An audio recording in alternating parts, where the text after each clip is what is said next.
Today on the Topping Show, Tennessee bans the transitioning of minors.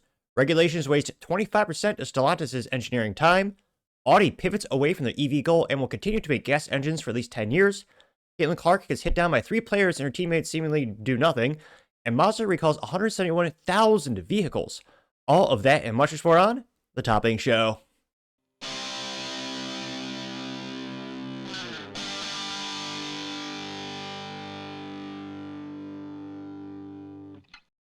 Thank you, everyone, for taking the time to tune in today. Today's episode of the Topping Show is proudly sponsored by Topping Technologies. Topping Technologies is an IT value-added reseller and services company with a special proficiency IT security. Heck, I see their founder at least twice a day. Guy says quite handsome and brilliant. He's me, see, that's the joke. If you're an IT leader or a business owner, you can reach out to the team at sales@toppingtechnologies.com. Also, still giving away a free Flamethrower with every IT purchase, with Picatinny rail adapters so you can mount it to any standard AR-15 like all awesome accessories can be. Go to toppingtechnologies.com and click the Flamethrower button to learn more and see me shooting a flamethrower. And lastly, trying to get to 6,000 subscribers by the end of the month, so if you can click that button and tell your friends, I would greatly appreciate it. Now going over to the business part podcast, you have some good news. Audi changes its mind. They will now make gas cars for another 10 years. Now this is brought to us thanks to Motor1.com, specifically Adrian, who's the writer over there. And here you can see one of those nice little Audi exhaust tips. They also note, quote, the high-performance RS models will also keep combustion engines. Some good news in the automotive community, which is a rare thing with the globalists trying to shut down the fun of the gas engine and push EVs onto us so it's more easily to control. At least that's one of my theories. It's nice to see that they'll still make some fun cars, though Audi did kill the R8, which used to be an awesome, well, you had the V8 and the V10 with a stick shift. I mean, that was a rare thing. At the end, it was a V10, but only automatic, so not quite for me. Also not my budget, but nevertheless, real gearheads want 3 pedals, but again, I partially digress. Dive into the article, again, credited to Adrian over at Motor1.com. They say, quote, last Monday will mark 3 years since Audi pledged to launch its final gas-powered cars in 2025 and transition to selling only EVs starting in 2026, which, yeah, that would have tanked their sales terribly. At the time, Volkswagen's luxury brand also vowed to end production of combustion engine vehicles by 2033, which would be so moronic because, again, the Volkswagen Group is not just the Volkswagen brand. They also own Bugatti, Ducati. Also, of course, you have Audi, one of my favorites, Porsche. There's a lot of good things in the Volkswagen portfolio, though, funny enough, not really Volkswagen selling too well. But yeah, that's why, thank God, they're not going to kill all of it. They say, while it left the door open for ICE to continue in China beyond that date, depending on the demand, Audi was expected to become electric-only brand in all other regions. That's no longer the case. I was going to say, it's not their glorious V10, but here's one of the little big old engines there. It's a nice V8, which, again, the V8 is great. I mean, it rhymes, it has to be true, but it's nice to have some fun cars with V8, like it used to be back in the day. Now, scrolling down, they say, quote, CEO Gernot Dollner told Autocar magazine that Audi is likely to continue production of gas-powered vehicles until around 2035 and possibly beyond. He explained that a strong product rollout through 2026 will give the brand the flexibility to continue selling ICE vehicles for at least another 7, 8, maybe 10 years. He didn't rule out extending production past the middle of the next decade, though he emphasized it would depend on customer demand. Realistically, it would also be government demand and government coercion, as again, not just the United States, but globally, many governments are cracking down on gas engines, that being one of the main reasons that EVs are proliferating in popularity throughout the globe, with most auto companies just straight up admitting, I mean, shoot, Kia said also as well, we're making less gas cars because these governments won't let us, sell the fun stuff anymore.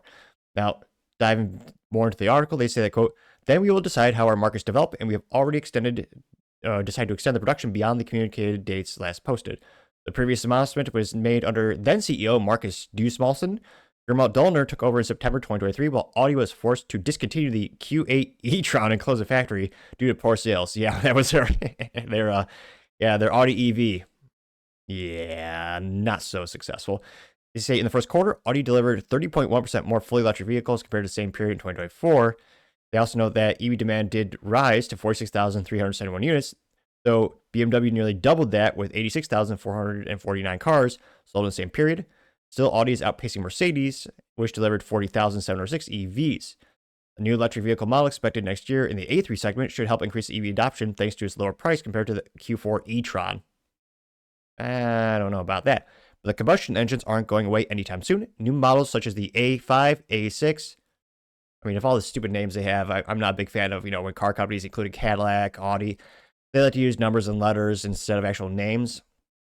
I mean, they've got the A5, A6. I mean, the fact that you don't have A1 and have a collaboration with A1 Sauce is just a lost marketing opportunity, but I'm only partially kidding. They note that the Q3 unveiled are likely to remain on the market well into the 2030s. Most of the newcomers will also get hot derivatives with the S and RS badges. It's still unclear what Audi will do if the European Union upholds the plan to ban new combustion engine car sales starting in 2035. Again, the government's cracking down on it. The company may phase out ICE models entirely or continue producing them for the markets not subject to the EU's draconian regulations. For once, I didn't insert that vernacular. That was actually from the Auto magazine, or in this case, Auto publication. I think they might have 5 magazine sales per year. Here you see a nice little Audi engine under the hood there as well. Now they say all European automakers will need to confront this challenge and likely won't wait until the mid-2030s to make a decision. Strategic choices like this require a long lead time due to their far-reaching implications. Mercedes, which was considered going EV only in certain European markets as early as 2030, has also walked back that goal and plans to continue offering ICE vehicles well into the next decade. Among the 3 major German luxury brands, only BMW has never committed to a phase-out date for combustion engines. The company has consistently emphasized consumer choice and pointed to the still lagging charging infrastructure. Audi and Mercedes are full steam ahead with electrification, but now recognize that the transition will take longer than initially anticipated and are adjusting their strategies accordingly. Now, another thing not mentioned in this article, I think, is a big variable in terms of EV adoption, especially in the United States, is the tax credits and implications of that government interference. In the US, for many years, if you bought a new EV, you get a $7,500 tax rebate or, tax deduction or tax credit. So, I mean, that's a huge reason to buy one of these depreciating, I would argue, disposable toys because, again, EV batteries will last, 7 to 10 years on average. And, those cost more than the car to, repair. And I always compare EVs to smartphones. Do you know anyone who has a 10-year-old smartphone? No, exactly right. They're pretty much impossible to maintain, especially when you're locked out from the manufacturer. So me, in addition to being a gearhead, that's one of the main reasons I'm against EVs personally. And I do suspect without that, if that does in fact go away in the United States in terms of that tax rebate, that will dramatically decrease the adoption rate of EVs. So it will be interesting to see. Now, I hope they bring back a Halo car like the R8 with a stick shift. Again, stick shifts are more and more rare in the United States. Fun fact, Honda is the largest stick shift manufacturer in the world via the Honda Civic Si and Type R. They're the largest one by volume units sold, not the take rate in terms of percentage of the vehicle that is chosen with the stick shift, though. And I do hope we get more and more fun options. I mean, an Audi R8 with a stick again would be so cool, but we'll see. But as always, let me know in the comments because I would be fascinated to hear what you have to say. Going over to the Cultural Proud podcast, you have Caitlin Clark hit by 3 players while her teammates seemingly do nothing. Now, I do apologize because usually, it's funny. My mentor says I need to get to the clips as soon as possible when I bring up a segment. However, this is also a clip from the WNBA, which is, for most people, viscerally boring. So maybe with this, I'm kind of delaying something you don't want to see anyway. Now, this is brought to us thanks to Defied L's on X. He says, quote, "What in the world?" And we'll slow it down. And this may very well be the most watch clicked in the WNBA. I mean, it's a very comically low bar when it's slowed down to 0.5 speed. Man, here you can see Caitlin Clark dribbling the ball. Player pushes, geez Louise. The opponent player pokes her in the eye, apparently. Caitlin Clark covers her eyes. She pushes the other player, or they push each other. A ginormous player, I was going to say. I can only guess how much testosterone that other gal's on. Starts going up to Caitlin Clark to yell at her.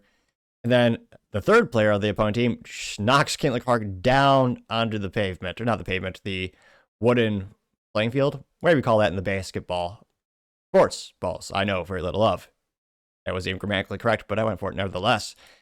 And yeah, Caitlin Clark teammates now appear, but it was almost as if they were absent or on vacation.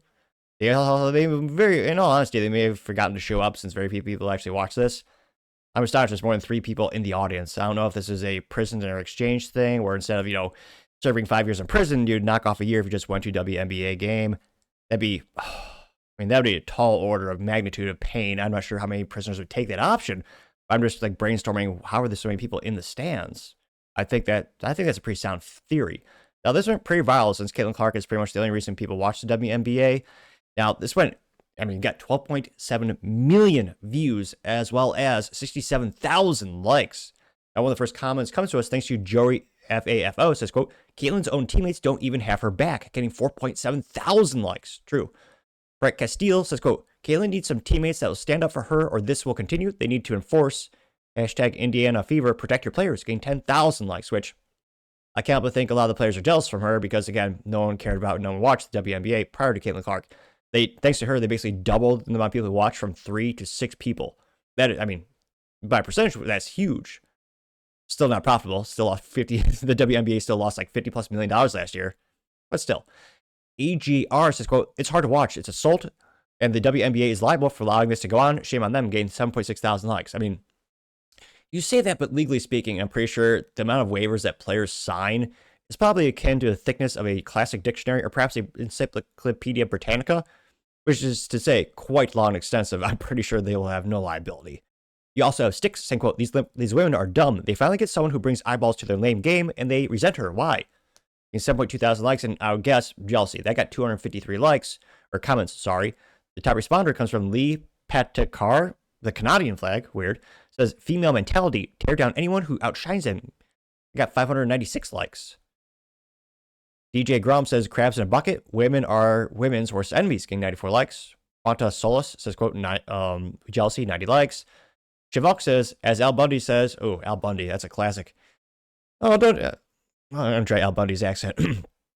Oh, come on, Peg. Don't try to understand women. Women understand women, and they hate each other. Getting 260 likes. Not me, but, that specific comment. But you can also like this video. Going back to the main comment section, Mr. Barnes says, quote, and those are those that claim and there are those who claim that if women were in charge, they would have no wars. Getting 2.9 thousand likes. Oh, no, there'd probably be exponentially more wars. Vincent says, quote, Indiana needs to put absolute enforcers on the roster. It is a disgrace that they left these talentless lesbians beat the hell out of this once-in-a-generation talent. Despite the NBA backing the WNBA, still loses $50 million a year. She is the only route to making the WNBA relevant, getting 5.2 thousand likes.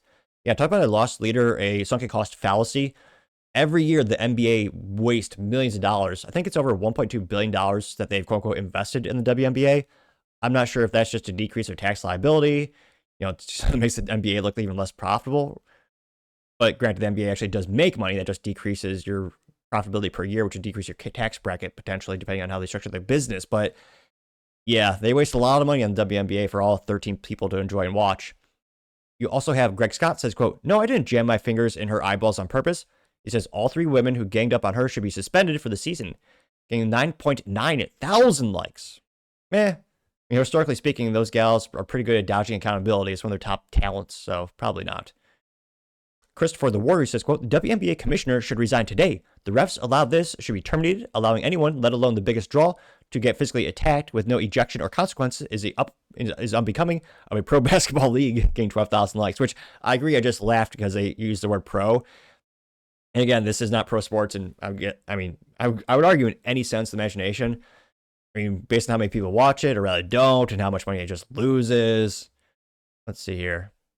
Now, the Immortal says, finally, a teammate got Caitlin Clark's back after the assault she's taken tonight. She says, hashtag Sophie Cunningham, you are a G, which, now I know 3 WNBA players, so hopefully I forget that by tonight. I have so much memory, you don't want to memorize useless junk. This is 15 seconds long.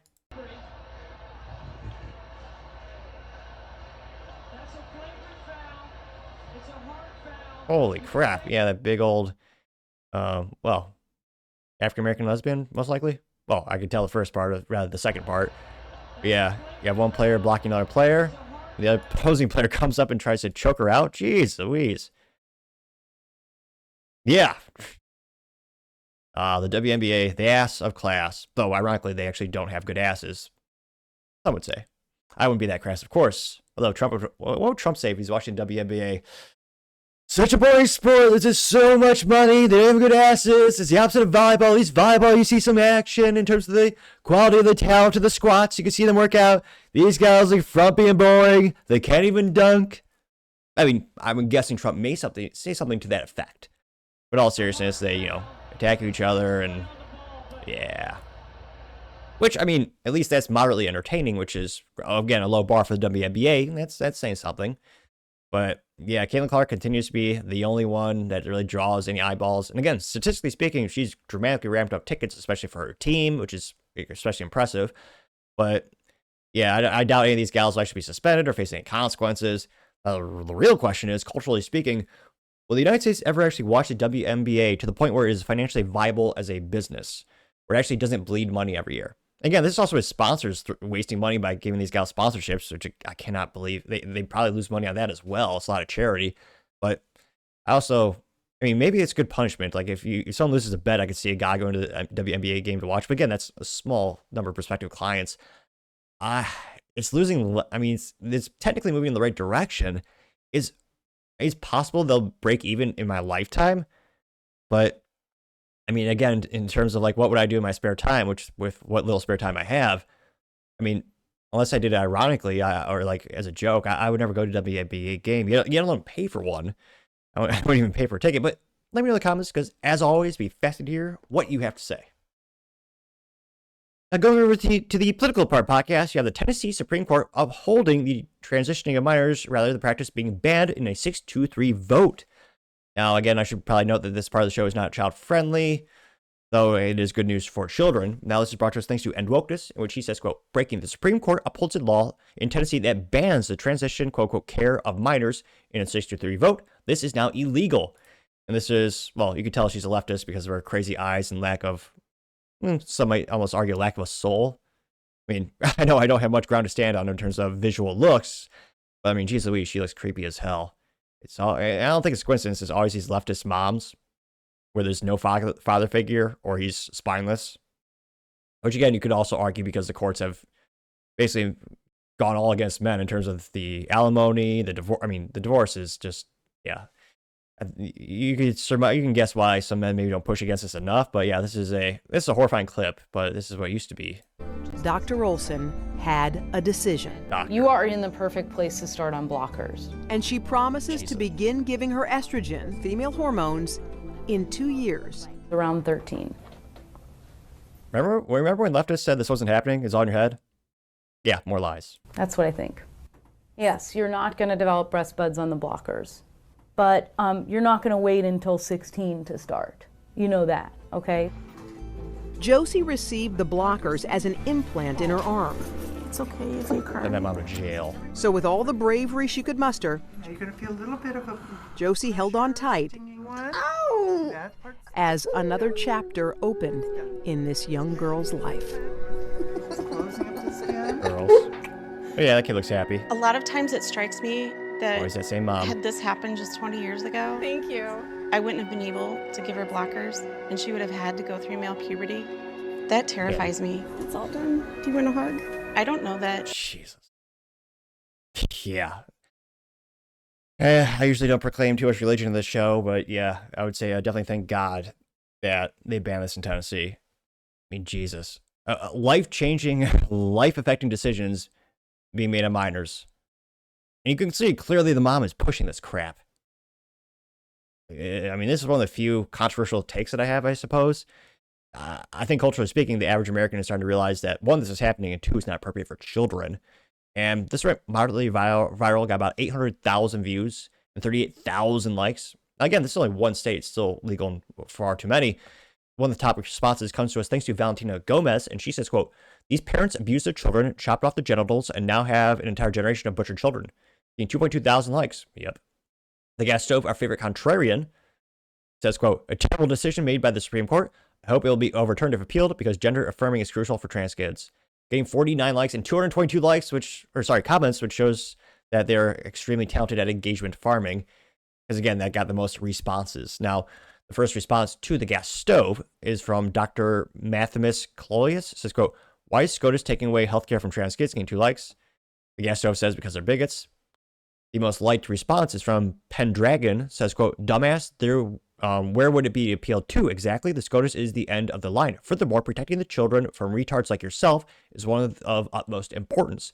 If a child cannot legally drink, smoke, or drive due to their inability to make mature decisions, why should they be able to permanently, or why do you think would be mature enough to decide on unitization, which would permanently render them infertile? Okay, 126 likes, despite my stuttering. Well, they got the likes, not me. Scott Can says it's a Supreme Court. There is no appeal, getting 22 likes, which, yeah, pretty much. Jaden Jarrett says your keyword is kids. Their minds do not develop until they're 24 or 26. Stop it. You're part of the problem, getting 76 likes. The gas stove said this is false, getting 1 like in response. They weren't quite. Oh, wait. I know they were ratioed because the gas stove got 50 likes and Pentadragon got 126 likes.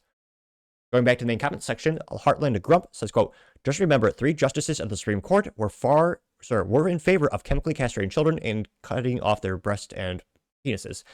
This is the current state of America, getting 599. Let's make it 600 likes. That's scary as shit. You have Yinami, I think that's how it's pronounced. They quote, remember when some girls were just tomboys and no one thought about giving them puberty blockers? Yep. And that got 465 likes. E. Dalton says, quote, Justices Sonoya Sotomayor.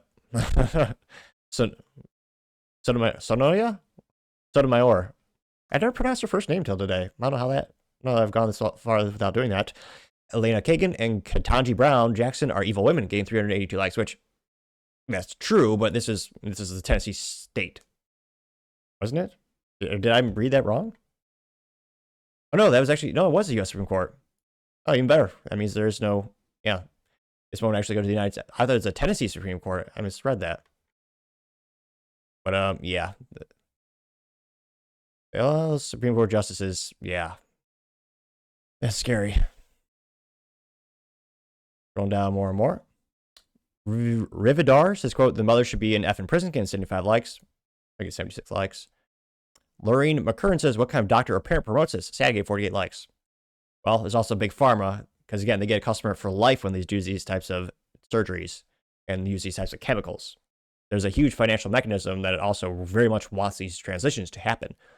Yeah, Doom Riders think would let them dress up as much as they want. Kids pretend. Some like to pretend for a long time. When they're 18, they can do whatever they want. Getting 64 likes. And again, yeah, to me, it should have been, all the Supreme Court justices, but yeah, of course, we're not surprised there's the 3 that voted against it. But let me know your thoughts and comments, because as always, be fascinated to hear what you have to say.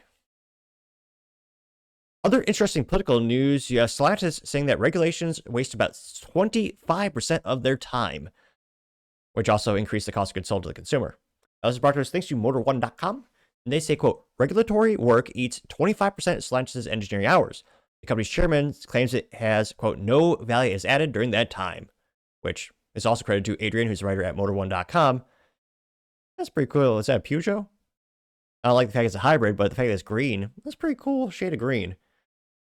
Now, diving into the article, they say, quote, it's not easy being an automotive engineer tasked with developing a new car for the European market. Well, also the US. They say, quote, the EU undoubtedly has the strictest legislation in terms of emissions, noise, safety, and other criteria. These higher standards not only drive up the prices, but also consume a significant portion of engineering time.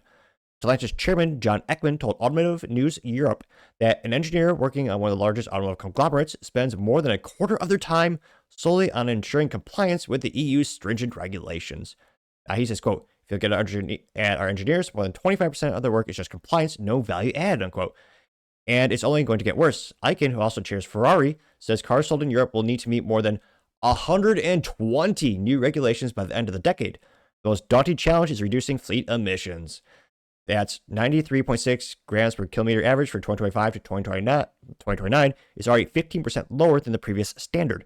For 2030 to 2034 period, that figure will have to drop further to just 49.5 gram per kilometer starting 2035. New cars sold in Europe won't be allowed to produce harmful emissions, effectively banning the use of combustion engines as the globalists and evil, lazy, corrupt European Union makes our lives hell. Oh, I added that last part. Now, they say, quote, we recently mourned the loss of many fun cars in Europe due to the high regulations, but the impact reaches far beyond sports cars. Elkin argues that the small vehicles are also being squeezed out as rising prices, driven by costly regulatory compliance, makes them less viable. The Volkswagen Group stopped making the VW Yep, Skoda Citgo and Seat Me years ago. He noted that more than 1 million vehicles under 15,000 shillings, pounds, whether using Harry Potter, European Union money, were sold in Europe in 2019, but that number has since plummeted to around 100,000. His solution, the EU, yeah, wow, talk about a drop. 1 million vehicles were sold for that price point, now down to 100,000. Now, he said his solution, the EU should take inspiration from Japan's KEI cars, or key cars, and introduce a European equivalent. There's no reason why, if Japan has a K car, which is 40% of the market, that Europe should not have an E car. During the year, the former Renault CEO Luca De Meo also emphasized the need for smaller cars, stating, quote, driving around every day in an EV weighs 2.5 tons. Clearly an environmental nonsense, which it is. I would argue for hours on end that, yeah, these regulations have nothing to do with the environment and everything to do with controlling the end user and the consumer or the civilian, making it so that government control how far you can go, when you can charge your car, and you don't actually own your car because, again, it's an EV, it's a glorified smartphone on wheels, and only one manufacturer can fix, repair, and, actually use, monitor it. So, yeah. Scrolling down, they continue to say, quote, despite the growing popularity of crossovers, is still a clear demand for smaller, lighter vehicles in Europe. Renault's budget brand Dacia is thriving with a no-thrills lineup that's both lightweight and affordable. According to the data from the European Automotive Manufacturers Association, Dacia held a 5.1% market share through April, thanks in part to the success of the Sandero Super Mini. While Dacia does sell SUVs like the Duster and Bigster, even the heaviest configuration of the latter weighs only 1,400 kilograms, which we're in America, so we don't use that. That would be 3,086 pounds. They note that, quote, excessive bureaucracy is undermining affordability and could backfire in Europeans' push for electrification. Making new cars more expensive risks encouraging people to keep their older, more polluting vehicles. Well, that's true, but stop that quote. That's true, but it's also an evil government. They'll just ban it. They'll take it from you. And Europe has done it before. They already took their guns. Now, they also note that, quote, making new cars more expensive risks encouraging people to keep their smaller, more polluting cars. Loosening regulations on smaller cars, similar to Japan's KEI or K car approach, could give automakers the flexibility to build cheaper, more efficient vehicles. Will that happen? Given the EU's tendency to tighten the rulebook, it seems unlikely. Well, yeah, that'd be good for the consumer. The EU would never do that. That would give you more freedom. The whole organization, the European Union, is about taking away your freedom, increasing government oversight, increasing bureaucracy. Again, we've been told you will own nothing and be happy. So if anything, they're going to be happy that it just keeps exponentially increasing the cost of goods sold to consumer. So yeah, not good news in the automotive community, but again, it just highlights the importance of politics. And again, it blows my mind some gearheads are not fervent libertarians, or at least, pro small government. Because again, they're literally taking away your fun toys, your way of life, or our way of life. And again, it is the best example of politics affecting a product and your freedom to use it, or in Europe's case, your lack of freedom to use it and own it. Again, there's more regulations. It blows my mind how many regulations there are in the automotive community. Even the U.S., which in comparison, with the exception of California, is less strict than the European Union. But yeah, there's still more bureaucracy and more rules than big pharma in some cases. It's ridiculous how much regulation is in the automotive community. But I mean, hopefully Europeans grow a pair. They maybe they'll grow a spine as well, vote differently. Maybe they'll peacefully protest as a nice poster board. I doubt it because they've allowed, the whole European to go into become a third world, basically. But let me know your thoughts in the comments because, as always, be fascinated to hear what you have to say. Going over to the business blunder of the day, you have Mazda recalling 171,000 vehicles. Now, this is credited to Jack Fitzgerald over at Car and Driver, in which he says, quote, 171,000 Mazda 3s and CX-30s recalled due to a potential airbag fault. An issue with the airbag sensor and drained battery could lead to the airbags not deploying in the event of a crash. Whoops. Now, at least the SUV does look good in the middle of nowhere. I'm not sure how many times Mazdas actually go that far, but it does look good in the picture there. Now, they say, quote, specifically, Mazda is recalling 171,412 cars due to that issue. According to documents filed with the National Highway Traffic Safety Administration, the recall is split with 51,587 Mazda 3s and 119,555 CX-30s. They note that owners of the affected cars will be notified and asked to bring their vehicles to the Mazda dealership to reprogram or replace their airbag sensor. Now, they note that the recall is due to an issue that may deactivate the airbags, keeping them from deploying in the crash. I was going to say that looks a little bit better. Look at that car on the screen here. There we go. Now, They say that, quote, according to the documents, the fix is simple as reprogram the existing SAS unit with improved hardware or replacing the unit with a newer one. Owners of the affected models will be notified by mail and instructed to bring their vehicles to the dealership again, or just, tune into the Topping Show where we cover these recalls, sometimes weeks, sometimes months before the manufacturer actually sends out a recall. Now, again, Mazda is one of those really underrated companies. I love the Mazda Miata. I wish I had one. It's one of the best stick shift track cars out there. It's one of those things where, again, they've always been considered kind of the runt of the group, with Toyota being, largest automotive company on the planet. Then usually followed by Honda, with that, popularity, volume units sold. But Mazda has been having a great, 6 to 10 months, especially the record, sales going up. And to have, a business blunder you have an instance where you have to recall so many of those vehicles, especially for something that's, safety related. Gotta say, Mazda, you are such the business blunder of the day. Thank you, everyone, for taking the time to tune in today. Again, try to get to 6,000 subscribers by the end of the month, so if you click that button, I greatly appreciate it. Also, give me a thumbs up, thumbs down, or comment. It's a great way to give me some additional feedback, letting me know how I can make the show better and better. Lastly, don't forget to take time to tell your family, tell your friends, tell your coworkers, heck, tell your enemies, tell anyone and everyone. Just stay safe, fight the good fight.